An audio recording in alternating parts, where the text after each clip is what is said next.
Welcome to Space Heroes. I'm Freddy Kieger. Joining me on this stellar journey are Ritwaj, Disha, and Sukdeep. Today we celebrate four incredible pioneers who reached for the stars. First, I'll tell you about Ilan Ramon, Israel's first astronaut, carrying a powerful legacy into space. Ritwaj Ranjan will take us through the bold vision of Bert Rutten and Paul Allen, pioneers in spacecraft engineering. Disha Soyawanshi will share the inspiring story of Kalpana Chawla, India's trailblazing astronaut and scientist. Finally, Sukhdeep Singh will bring to light China's first woman in space, Liu Yang, a symbol of progress and determination. Hey, crew, ready for liftoff? Yeah, definitely. Strapped in and ready to launch. Let's light this candle. Happy to be here, guys.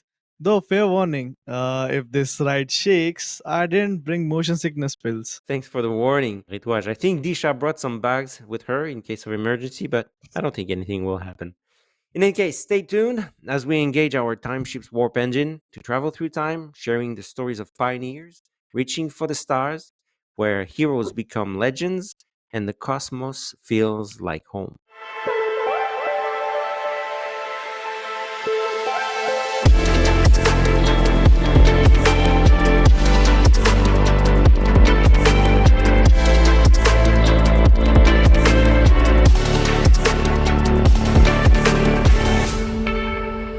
This is Space Heroes. Our Federation time ship will journey today across Israel, India, China, and the private space race. Four heroes, four different stories, but one shared dream: space. Let's start with Ilan Ramon, Israel's first astronaut. Born in 1954 in Ramat Gan, close to Tel Aviv, he grew up the son of Holocaust survivors. That story gave his spaceflight an enormous symbolic meaning. He carried not just a nation's pride, but the memory of survival. He was first a fighter pilot, flying F-4 Phantoms and later F-16s. By the time NASA selected him, he had logged more than 4,000 flight hours and fought in both the Yom Kippur War of 1973 and the Lebanon War of 1982. He even flew in the legendary Operation Opera, the 1981 strike on Iraq's Osirak nuclear reactor. And he carried symbolic items to space, right? Indeed, he took to the ISS an Israeli flag, a copy of the Bible on microfilm, and a sketch of Peter or by Peter Ginst, Mhm. 14-year-old Holocaust victim. He even ate kosher meals in orbit, the first astronaut who ever did so. It was a statement of identity and faith. That's actually powerful. Almost like he turned the mission into a cultural one as well as a scientific one. Yes, indeed. On Colombia, he worked on experiments like the MADEX, the Mediterranean Israeli Dust Experiment, studying atmospheric dust storms from orbit.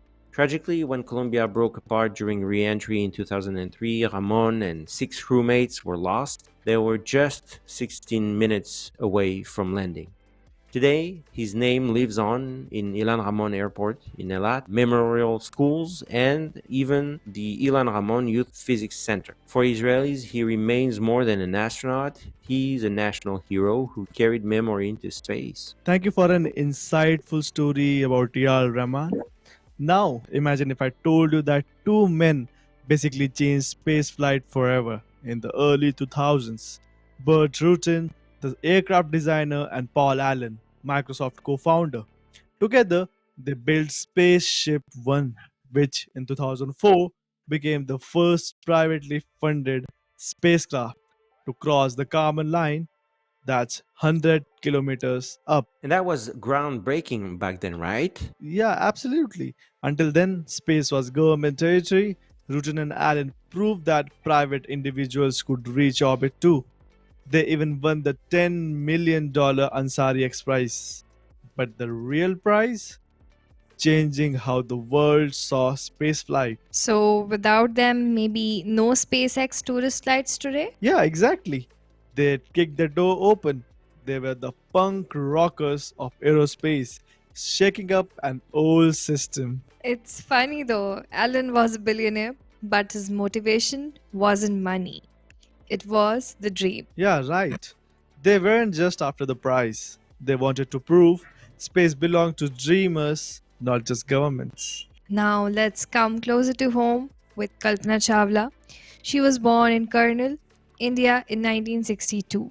And from a young age, she loved drawing airplanes and watching them at local airfields. She studied aeronautical engineering in India, then moved to the US, earning a master's degree from the University of Texas and a PhD in aerospace engineering from the University of Colorado. She joined NASA in 1988 as an aerospace engineer, working on computational fluid dynamics and aircraft design. In 1994, she was selected as an astronaut candidate. Her first space flight came in 1997 aboard STS-87 on Columbia, where she became the first woman of Indian origin in space. She operated the shuttle's robotic arm and deployed satellites.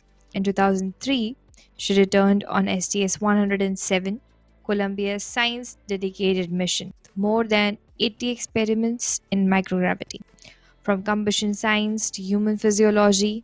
And yes, this was the same tragic mission as Elon Remon. I remember her face was everywhere in India, in schools, on stamps. And globally too, NASA called her a trailblazer who inspired millions. Yes, beyond science, she also loved poetry, hiking, and even planes recreationally. After her passing, India named satellites, scholarships, and even a hostel at Punjab Engineering College after her. On Mars, NASA's rover Spirit even named a hill, Chawla Hill, in her memory. That's the kind of legacy that makes her immortal. And the fact that she and Ramon from very different worlds were united on the same mission.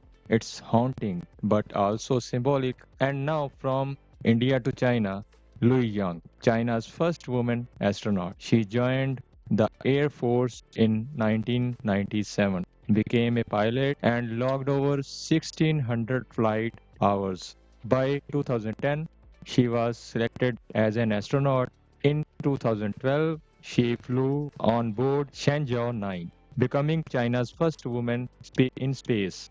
That mission included China's first crewed docking with Tiangong 1. And she returned in 2022 on Shanghai 14, right? Yeah, exactly. She spent months on China's space station and even performed a spacewalk, one of the few women worldwide to do so. She also helped train new astronauts and led life science experiments. In China, she is seen as a symbol of progress, proof that space is for women too. Each story shows a different angle: survival, inspiration, innovation. Today we flew with Ilan's Roman courage, Rutan and Alan's boldness, Kalpana Chawla's inspiration, and Liu Yang's trailblazing journey. These aren't just space stories, they are human stories. Yeah, and they prove space belongs to everyone: nations, dreamers, women, and pioneers. Which means maybe one of our listeners could be the next space hero. Thanks for joining us on Space Heroes. Don't forget to share, like, and subscribe. Keep looking up, and until next time, live long and prosper.